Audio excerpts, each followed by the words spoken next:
स्वागत है आप सबका हमारे साथ इस खास वीडियो में, जिसमें हम बात करने जा रहे हैं मंगल के राशि परिवर्तन की।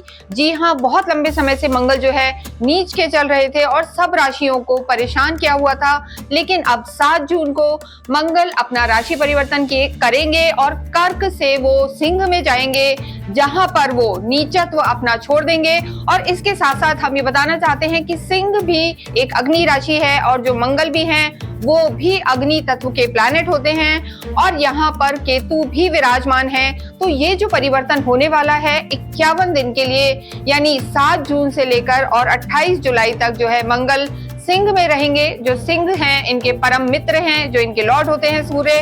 तो मंगल, सूर्य और केतु की ये युक्ति क्या करवाएगी 51 दिनों के लिए प्रत्येक राशि के लिए, यहाँ पर हम बताने वाले हैं। लेकिन सबसे पहले देखिए, यहाँ पर केतु भी विराजमान है। मंगल और केतु का अंगारक योग बनेगा, जो कहीं ना कहीं थोड़ा सा एग्रेशन ला सकता है, कलह योग बना सकता है। और इसके साथ साथ शनि से इनका षडाष्टक भी रहेगा। तो इन सब चीजों का, यानी षडाष्टक योग, अंगारक योग, इनका पूरी लाइफ पर क्या प्रभाव पड़ने वाला है ये हम देखेंगे। लेकिन नीचत्व से मंगल जब परम मित्र की राशि में जाएंगे तो आप सभी के जीवन में बहुत सारे अच्छे और बुरे दोनों ही चेंज आएंगे। लेकिन मंगल जो है अग्नि तत्व है और ये ऊर्जा, कॉन्फिडेंस और हम कहेंगे कि एक पॉजिटिव एटीट्यूड देने वाले होते हैं, ग्रहों के सेनापति हैं। तो आपके जीवन में इस परिवर्तन का 51 दिनों में विशेष क्या लाभ या हानि होगा, आइए हम देखते हैं। अब हम यहाँ बात करते हैं कि मंगल राशि जो परिवर्तन हो रहा है, मंगल का परिवर्तन हो रहा है, मंगल अपनी राशि परिवर्तित कर रहे हैं। मंगल जैसे हमने बताया नीच के चल रहे थे बहुत लंबे समय से, और अब वो यहाँ से निकलकर और पंचम में आ जाएंगे, यानी सिंह राशि में आएंगे। और इसका मेष राशि पर क्या प्रभाव पड़ेगा, देखिए ये जो वीडियो हम बना रहे हैं इसको आप अपनी लगन और राशि दोनों से रिलेट करके देख सकते हैं। जिससे भी आपको ज्यादा लगता है कि आप कनेक्ट हो रहे हैं उससे आप करें, लेकिन हम यहाँ कहेंगे कि लगन से इस चीज का ज्यादा प्रभाव पड़ेगा। तो जिन लोगों की भी मेष लगन है या मेष राशि है, उनके लिए यहाँ हम देखेंगे कि इस मंगल के राशि परिवर्तन का क्या प्रभाव पड़ेगा। और एरीज के लिए, यानी मेष के लिए तो ये परिवर्तन बहुत बहुत ज्यादा इंपॉर्टेंट है, क्योंकि आपके तो जो लॉर्ड हैं वही मंगल हैं। और इतने लंबे समय से जो मंगल नीच के चल रहे थे तो परेशान किया हुआ था आपको। अब यहाँ पर हम देखेंगे कि मंगल के इस राशि परिवर्तन से, यानी जो नीच के थे, कर्क में थे लंबे समय से, अब वो यहाँ से निकलकर और आपके पंचम भाव में आ जाएंगे, 5th हाउस में आएंगे। और इसका आपके जीवन पर क्या प्रभाव पड़ेगा, देखिए जो 5th हाउस होता है ये कहीं ना कहीं आपकी संतान, प्रेम भावनाओं को दिखाता है। मंगल यहाँ अपने परम मित्र सिंह राशि में, यानी सूर्य के घर में आए हैं और केतु के साथ आए हैं। तो मंगल और केतु जो है यहाँ पर अंगारक योग बना रहे हैं। और इसका आपके जीवन पर क्या प्रभाव पड़ेगा ये हम देखेंगे। सबसे पहले यहाँ हम बात करेंगे आपके स्वास्थ्य को लेके कि स्वास्थ्य यहाँ पर कैसा रहेगा। देखिए, हालांकि अगर देखें तो कहीं ना कहीं जो मंगल नीच के चल रहे थे तो मेष राशि या मेष लगन वालों को इन्होंने परेशान किया हुआ था लंबे समय से। कहीं ना कहीं मानसिक तनाव था, चीजों में डिस्टर्बेंस था। लेकिन जब 5th हाउस में मंगल आएंगे तो ये जो एरिया रहता है, यहाँ पर हम आपको बताना चाहते हैं कि जितने भी मेष वाले लोग हैं उनको बहुत ज्यादा अपने पेट का ध्यान रखना है, स्टमक का ध्यान रखना है। क्योंकि यहाँ पर मंगल, देखिए मंगल सूर्य के घर में आएंगे, वो भी अग्नि तत्व की राशि है और मंगल जो प्लैनेट है वो अग्नि तत्व को ही रिप्रेजेंट करते हैं। साथ ही साथ केतु भी यहाँ है, तो फायर एलिमेंट बहुत ज्यादा बढ़ने वाला है आपकी लाइफ में और अंगारक योग भी बन रहा है। तो ऐसे में थोड़ी सी थिंकिंग आपकी ज्यादा रह सकती है। और इसके साथ साथ एक और चीज हो सकती है कि एसिडिटी की प्रॉब्लम यहाँ पर रह सकती है, यानी पेट में एसिडिटी, जलन, ये सब प्रॉब्लम यहाँ पर रह सकती है। इसके अतिरिक्त कहीं ना कहीं हम कहेंगे जिन लेडीज ने कंसीव किया हुआ है गर्भ के लिए, यानी प्रेगनेंसी, जितनी भी लेडीज हैं, प्रेग्नेंट वुमेन जो हैं, उनको अपने गर्भ का, बेबी का भी यहाँ पर ध्यान रखना है। क्योंकि ऊर्जा बढ़ेगी और फायर बढ़ेगा, अग्नि तत्व बढ़ेगा। तो गर्मी से उनका बेबी ठीक रहे, रिटेंशन का उन्हें बहुत ज्यादा ध्यान रखना है। गायनोकोलॉजिकल हम कहेंगे प्रॉब्लम आ सकती है। इसके अलावा जो मेल है उन्हें प्रोस्टेट की भी समस्या यहाँ पर आ सकती है। तो आपको इन सब चीजों का यहाँ पर ध्यान रखना है। तो हेल्थ को लेके अगर हम कहें कि कहीं ना कहीं फायर से, अग्नि से गुस्सा भी यहाँ पर बढ़ सकता है। देखिए मंगल केतु अंगारक योग बना रहे हैं, साथ ही साथ शनि से मंगल जो है षडाष्टक योग भी बना रहे हैं। तो स्वास्थ्य का यहाँ पर मेष राशि वालों को ध्यान रख के चलना है, क्योंकि देखिए मंगल की 3 दृष्टियां होती हैं। मंगल यहाँ से बैठ के इनकी जो 4th दृष्टि है आपके अष्टम भाव को देखेंगे, फिर 11वें भाव को देखेंगे, और फिर जो इनकी 8वीं दृष्टि है उससे ये 12वें भाव को भी देखेंगे। और 12th हाउस जो होता है ये कहीं ना कहीं व्यय का हाउस है, हॉस्पिटलाइजेशन का हाउस है। तो यहाँ पर आपका मेडिकल में, हॉस्पिटल में खर्चा हो सकता है। सर्जरी के योग बनाता है केतु और मंगल, ये भी आपको ध्यान रखना है। बहुत लंबे समय से अगर आपकी कोई सर्जरी ड्यू थी और अब आपको अगर डॉक्टर कह रहा है कि करा लीजिए, तो ये बिल्कुल राइट टाइम है, इसको आप डिले ना करें। कोई भी आपकी क्रॉनिक डिजीज है, बैक में पेन की प्रॉब्लम है, लेग्स में कोई प्रॉब्लम है, तो इन सब चीजों का आपको ध्यान रखना है। मेडिकल किसी भी चीज को आपको हल्के में नहीं लेना है, और स्वास्थ्य का इन 51 दिनों में आपको बहुत बहुत ध्यान रख के चलना है। मेष के लिए विशेषकर हम बात कर रहे हैं, मेष राशि, मेष लगन वाले।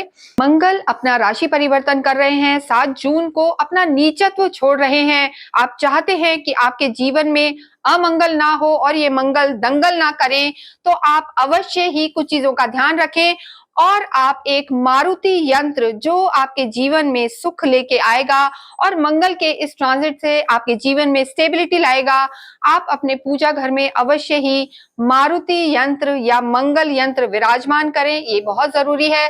इसके साथ साथ मंगल की ऊर्जा आपके जीवन में एक कॉन्फिडेंस लाए और आपके जीवन में पॉजिटिविटी लाए, इसके लिए आप अवश्य ही 3 मुखी रुद्राक्ष भी धारण करें, जिसे आप चाहें तो हमारी साइट से भी ले सकते हैं। वहां पर ये आपको पूरी तरीके से ऑथेंटिक मिलेगा और अभिमंत्रित करके हम आपको ये देंगे। देखिए मंगल का ये जो राशि परिवर्तन है, कहीं ना कहीं किसी के जीवन में हो सकता है एक्सीडेंट ले आए, अग्नि के भी कारक होते हैं, सेनापति कहे जाते हैं, क्रूर ग्रह होते हैं, तो ये आपको अच्छे फल दें, पॉजिटिव रिजल्ट्स दें। इसके लिए आप अवश्य ही एक मारुति यंत्र और 3 मुखी रुद्राक्ष लें, जिससे मंगल के वास्तव में मंगलकारी प्रभाव आपको मिलते रहें। नेक्स्ट हम बात करते हैं यहाँ पर आपकी लव लाइफ की, कि लव लाइफ आपकी कैसी रहने वाली है। देखिए लव लाइफ के लिए हमेशा 5th हाउस को ही देखा जाता है। जैसा हमने बताया कि जो मेष राशि वाले हैं या लगन वाले हैं, उनके मंगल 5म हाउस में ही आ रहे हैं, और 5म हाउस से ही हम हमेशा प्रेम को देखते हैं, प्यार को देखते हैं और आपकी फीलिंग्स को देखते हैं। देखिए यहाँ से हालांकि हम ये नहीं कहेंगे, क्योंकि मंगल कहीं ना कहीं आपके 11वें भाव को भी देख रहे हैं, वहां से राहु की भी दृष्टि है, तो मंगल का ये जो राशि परिवर्तन होगा आपके 4 हाउसेस को जो है एक्टिवेट कर देगा। मंगल 5th हाउस को एक्टिवेट करेंगे, अष्टम को करेंगे, 11वें को करेंगे, 12वें को, और कहीं ना कहीं केतु जो है लगन को भी एक्टिवेट करेंगे। तो ऐसे में मंगल, केतु और सिंह का ये तीनों का मिलना यहाँ कहीं पर हम कहेंगे आपके एग्रेशन को बढ़ाएगा। आर्ग्यूमेंट्स में बिल्कुल नहीं जाना है, क्रोध पर संयम रखना है, क्योंकि केतु का यहाँ होना मंगल के साथ कहीं ना कहीं एक हम कहते हैं ब्रेक या परिवर्तन लेके आता है, कट करता है। केतु जो जो हम चीजें कहते हैं, केतु और मंगल का ये योग कटिंग, नाइफ या सिजर से इसे रिप्रेजेंट करते हैं, इसलिए हमने आपको ऑपरेशन भी कहा है। तो रिश्ते में दरार ना आए, इस चीज का बहुत ज्यादा ध्यान रखना है। तो लव लाइफ ये जो 51 दिन है, इनमें आपको विशेष ध्यान रख के चलना है। कहीं ना कहीं आर्ग्यूमेंट हो सकते हैं हॉट, और आप मंगल के, सूर्य के सपोर्ट में आप थोड़े से एग्रेशन में रह सकते हैं। कहते हैं ना कि एक सी मंडली बन गई है तीनों की, अग्नि तत्वों की, तो इसलिए यहाँ पर आपको अपनी लव लाइफ को बचा के चलना है, क्रोध नहीं करना है और आर्ग्यूमेंट में भी नहीं जाना है। तो लव लाइफ में थोड़ा सा केयरफुल रहें। हालांकि देखिए सिर्फ मंगल ही नहीं है, और भी प्लैनेट्स हैं, गुरु भी हैं, लेकिन यहाँ हम बात कर रहे हैं मंगल की, जो 7 जून से परिवर्तित होकर और 28 जुलाई तक 51 दिनों में आपकी लव लाइफ को थोड़ा सा डैमेज कर सकते हैं। तो शांति से इसे आप हैंडल करें। नेक्स्ट हम बात करते हैं आपकी मैरिड लाइफ की। देखिए मैरिड लाइफ के लिए 7th हाउस को देखा जाता है, सप्तम को देखा जाता है। हालांकि मैरिड लाइफ में हम कहेंगे कि डायरेक्ट कोई इन्वॉल्वमेंट नहीं है मंगल के इन राशि परिवर्तन का, लेकिन एक बहुत बड़ी चीज है कि मंगल आपके राशि स्वामी लगन के लॉर्ड हैं। तो कहीं ना कहीं हम ये कह सकते हैं, क्योंकि देखो ये आपकी चंद्र राशि या आपकी जन्म की राशि दोनों को ही इफेक्ट करेंगे, और ऐसे में थोड़ा सा टेम्परामेंट आपका हाई रह सकता है, थोड़े से आर्ग्यूमेंट में आप जा सकते हैं। तो छोटी छोटी बातों में मतभेद ना हो, इस चीज का आप ध्यान रखें। अन्यथा यहाँ पे हम ये कहेंगे कि डायरेक्टली मंगल का ये जो परिवर्तन है, राशि परिवर्तन, वो आपके डायरेक्ट मैरिड लाइफ को कहीं डिस्टर्ब नहीं करेगा, लेकिन मंगल की जो दृष्टि है वो आपके अष्टम भाव पर भी है। और कहीं ना कहीं ये हम कहेंगे कि अगर कोई भी व्यक्ति किसी भी तरीके के गलत संबंधों में, एक्स्ट्रा मैरिटल अफेयर में है, या इन लॉज से अगर उनके संबंध नहीं है, तो उसे आपको थोड़ा संभाल के चलना है। देखिए, पंचम भाव कहीं ना कहीं आपकी अष्टम भाव और पंचम भाव मिलके कोई भी आपकी नेगेटिव चीज को उजागर कर सकते हैं, या आर्ग्यूमेंट्स इन लॉज से हो सकते हैं।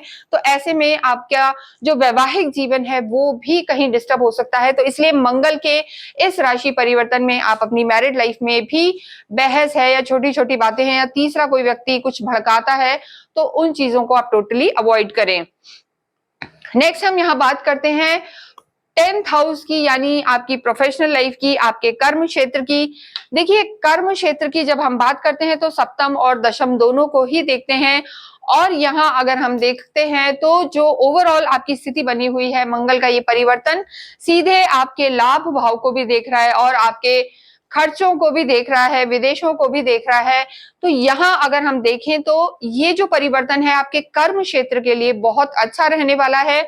देखिए, आपके लग्नेश का पंचम में आना एक राजयोग बनाता है, यानी आपके राशि स्वामी का या आपके चंद्र का जो हम कहेंगे कहीं ना कहीं सीधा संबंध त्रिकोण से होना लक्ष्मी योग बनाता है। वो कैसे? वो ऐसे, क्योंकि ये कहीं ना कहीं पे त्रिकोण जो है लक्ष्मी घर है, और केंद्र और त्रिकोण का जब भी संबंध होता है तो विष्णु लक्ष्मी योग माना जाता है। तो धन की दृष्टि से ये जो समय है काफी अच्छा रहने वाला है। तो ये राजयोग है, लेकिन एक कहा जाता है ना कि फूल के साथ कांटे होते हैं, यानी पैसा तो आएगा, कार्य आपका बढ़ेगा, लेकिन कहीं ना कहीं थोड़ा सा मानसिक तनाव नजर आ रहा है, यानी षडाष्टक योग भी बना हुआ है शनि और मंगल का। तो ऐसे में थोड़ा सा मानसिक तनाव, या ऑफिस में कोई ना कोई विवाद, या हम कहेंगे कि बहुत ज्यादा आपके जो सीनियर्स हैं उनसे सपोर्ट आपको ना मिले, या कोई पुरानी गलती जो है समय उजागर हो जाए, तो इस समय का आप ध्यान रखें। इसके अतिरिक्त जो लोग विदेशों में रहकर काम कर रहे हैं उनके लिए भी देखिए, अगर आप विदेश में जाना चाहते हैं, क्योंकि यहाँ पे 12th हाउस भी आपका एक्टिव हो रहा है, फॉरेन का हाउस है ये, तो विदेशों में अगर आप कोई काम कर रहे हैं, एक्सपोर्ट इंपोर्ट का आपका काम है, या किसी भी तरीके से आप फॉरेन करेंसी, फॉरेक्स डिपार्टमेंट या बैंकिंग सेक्टर में है, तो ये जो मंगल का ट्रांजिट है मेष के लिए बहुत अच्छा रहने वाला है। इसके अतिरिक्त भी बहुत लंबे समय से हम कह रहे थे कि रियल एस्टेट, प्रॉपर्टी, या सेना, या इलेक्ट्रॉनिक्स, या कहीं ना कहीं स्पोर्ट्स वालों के लिए समय अच्छा नहीं था, लेकिन मंगल का ये परिवर्तन मेष के लिए जरूर से, जो भी लोग रियल एस्टेट का काम कर रहे हैं, लैंड का काम कर रहे हैं, ये सब चीजों के लिए ये मंगल आपको बहुत फायदा देगा। सेना के लिए भी ये योग जो है अच्छा रहने वाला है। बस आपको मेनली कॉन्फ्लिक्ट्स में नहीं रहना है, नहीं पड़ना है। तो ये पूरा ही जो 51 दिन रहने वाले हैं आपके बहुत अच्छे रहने वाले हैं। नेक्स्ट यहाँ पर हम बात करेंगे एजुकेशन की, कि विद्यार्थियों के लिए समय कैसा रहने वाला है। देखिए, विद्यार्थियों के हाउस में ही, पंचम हाउस में ही मंगल आए हैं, सूर्य के घर में आए हैं, सिंह राशि में आए हैं। तो मंगल और सूर्य जो है अति मित्र होते हैं। हनुमान जी सूर्य को अपना जो हम कहेंगे गुरु मानते हैं, तो डेफिनेटली अपने गुरु के घर में आना उनके लिए काफी शुभ रहेगा। तो विद्यार्थियों के लिए भी ये समय अच्छा रहने वाला है, लेकिन यहाँ पर केतु भी विराजमान है। तो केतु हमने आपको बताया जहां भी होते हैं वहां से थोड़ा सा डिटैच रखते हैं, माइंडलेस प्लैनेट होते हैं। तो ऐसे में यहाँ पर थोड़ा सा विद्यार्थियों को भटकाव रह सकता है। लेकिन देखिए, जो सूर्य हैं और मंगल है, ये आपको तीक्ष्ण बुद्धि देंगे, फोकस रहेंगे आप चीजों में, और ऐसी स्थिति में हम कहेंगे कि चीजें अगर आप भटकाव में नहीं आते, राहु की भी दृष्टि है, गलत संगति में नहीं आते, तो मंगल का ये परिवर्तन आपके अंदर जोश रखेगा। मंगल जब भी त्रिकोण में आते हैं आपकी शार्प बुद्धि करते हैं, जोशीला बनाते हैं, एनर्जी वाले प्लैनेट होते हैं। और मंगल का कहीं ना कहीं हम हमेशा कहते भी हैं कि मांगलिक कार्य करवाते हैं मंगल, है ना। तो ऐसे हैं कि जो अमंगल को नष्ट करने वाले होते हैं। तो ये योग विद्यार्थियों के लिए अच्छा रहेगा, लेकिन अपने टेम्परामेंट और हम कहेंगे गुस्से को या गलत संगति में जाने को आपको अवॉइड करना है। ओवरऑल अगर हम देखें तो ये जो पूरे 51 दिन है मेष के लिए अच्छे रहने वाले हैं। बात यहाँ करते हैं हम अध्यात्म की। देखिए, इस समय ये त्रिकोण का घर है और मंगल और केतु का अंगारक योग यहाँ बन रहा है। मंगल का केतु के साथ आना, सिंह राशि में आना, डेफिनेटली आपके अध्यात्म को बहुत बढ़ाएगा। जो भी वो लोग हैं, क्योंकि देखिए मंगल यहाँ से आपके अष्टम को भी देखेंगे तो ये भी गूढ़ रहस्य, गूढ़ विद्याओं का घर होता है। तो इस समय जरूर आपका जो ध्यान है, और केतु भी यहाँ है जो मोक्ष को देने वाले और ध्यान साधना में लगाने वाले होते हैं, तो अध्यात्म यहाँ पर बढ़ता हुआ, जो भी लोग बहुत सिद्धियां प्राप्त करना चाहते हैं या किसी भी मंत्र को हम कहेंगे कि फलीभूत करना चाहते हैं या मंत्र साधना करना चाहते हैं, जप करना चाहते हैं, तो ये समय और ये स्थान इनके लिए बहुत बहुत अच्छा है। क्योंकि देखिए मंगल अष्टम को देखेंगे और 12वें जो मोक्ष का घर है उसे भी देखेंगे। केतु का इफेक्ट लगन पे भी रहेगा, तो काफी आध्यात्मिक रहेंगे, धार्मिक फायदे होंगे, यात्राओं के भी योग हैं, इस समय धार्मिक यात्राएं होंगी। तो कहीं ना कहीं अध्यात्म, जप, साधना, सिद्धियां, अकल्ट में इंटरेस्ट आपका यहाँ पर बढ़ने वाला है। आप हमें कमेंट में जरूर बताएं। और इसके साथ साथ हम आपके भाग्य की बात करें तो बहुत लंबे समय से जो मेष वाले जितने भी लोग हैं वो परेशान थे। कहीं ना कहीं देखिए आपके लिए लग्नेश है, ये लगन के स्वामी हैं आपके लिए, और अष्टम भाव के भी स्वामी हैं। अष्टम भाव के स्वामी का 5th हाउस में आना देखिए थोड़ा सा टेम्परामेंट या गुस्से को तो बढ़ा सकता है, लेकिन भाग्य यहाँ पर जरूर साथ देगा। क्योंकि लग्नेश का पंचम में आना यानी केंद्र और त्रिकोण का संबंध आपके लिए एक बहुत ही अच्छा योग बना रहा है। बहुत लंबे समय से अगर कहीं भी आपकी कोई पैतृक संपत्ति के जो हम कहेंगे डिस्प्यूट चल रहे थे, एंसेस्ट्रल प्रॉपर्टी के योग नहीं बन रहे थे या भूमि के योग नहीं बन रहे थे, आप बहुत लंबे समय से घर लेना चाह रहे थे, तो ये वो समय है जहां आपको भूमि भवन से फायदे हो सकते हैं, गाड़ियों से फायदे हो सकते हैं। तो डेफिनेटली इस समय को आप जरूर उपयोग में ले। और लंबे समय से जो काम रुके हुए थे, प्रोक्रेस्टिनेशन, आलस चढ़ा हुआ था, अब वो समय यहाँ पर दूर होगा, वो समस्याएं आपकी दूर होंगी। तो पूरा ही समय अगर हम 51 दिन का देखें मेष के लिए रिकैप, तो मंगल का ये परिवर्तन, अगर आप अपने क्रोध पर संयम रखते हैं और कलह योग लड़ाइयों में नहीं जाते, तो ये समय आपका बहुत बहुत अच्छा रहने वाला है। अब उपाय क्या करें कि यहाँ पर आपका स्वास्थ्य भी अच्छा रहे, लव लाइफ भी सुधरी रहे। देखिए आपको एक तो विशेष मंगल आपके लॉर्ड हैं, और हनुमान चालीसा यहाँ पर आपको जरूर करनी चाहिए। हनुमान चालीसा और बजरंग बाण पढ़ने से आपको फायदा होगा। मंगलवार के दिन जरूर आप हनुमान जी के मंदिर जाएं, इससे भी आपको लाभ होगा। इसके अतिरिक्त आप जरूर गुड़ से मिश्रित यानी गुड़ और तिल जो होते हैं और आटा, इनसे मिश्रित आप लड्डू बनाएं, और वो हो पाए तो या तो आप मंदिर में चढ़ाएं या आप मंगलवार के दिन उसे स्ट्रीट डॉग या जो हम कहते हैं आवारा कुत्ते रहते हैं, इन्हें जरूर से फीड करें। तो मंगल की जो नेगेटिविटी है, अंगारक योग या षडाष्टक योग, इससे आपको बचाव होगा और ये 51 दिन आपके लिए बहुत लाभकारी होंगे। इसके साथ साथ ही इस वीडियो को हम यहीं विराम देते हैं। अगर आपकी कोई क्वेरी है तो आप हमसे संपर्क कर सकते हैं। आप अवश्य ही ओम भौमाय नमः ये चैंट भी करते रहें, जिससे आपके जो लॉर्ड हैं उनका आशीर्वाद प्राप्त हो। कमेंट बॉक्स में अवश्य ही राम, रामचंद्र, रामभद्र लिखें। Thank you.